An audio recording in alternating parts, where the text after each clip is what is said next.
অপরাজিতা, চন্দন রাত। জানো মা, আমি না কবিতা লিখেছি, তোমরা পড়বে কি তা? মার কাছে গিয়ে খাতা মেলে ধরে ছোট্ট অপরাজিতা।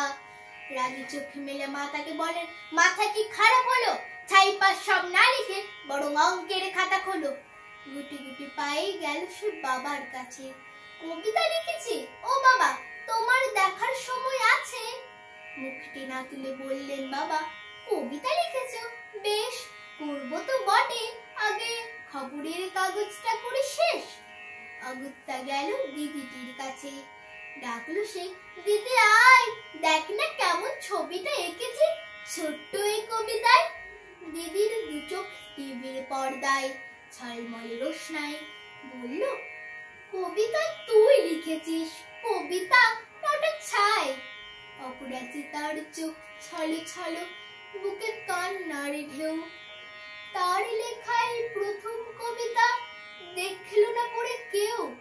একা ঘরে বসে সামনে তাকালো, মালাতে সাজানো ছবি স্নিগ্ধ দু চোখে রয়েছেন যে সহজে পাঠের কবি। কবিতার খাতা মেলে সে ধরলো, ঠোঁট দুটি থরথর। বলল, ঠাকুর কেউ না পড়ুক, তুমি এ কবিতা পড়ো।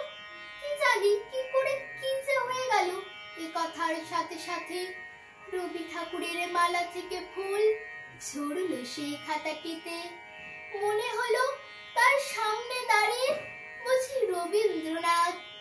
মাথার উপরে রাখলেন তাঁর আদর মাখানো হাত।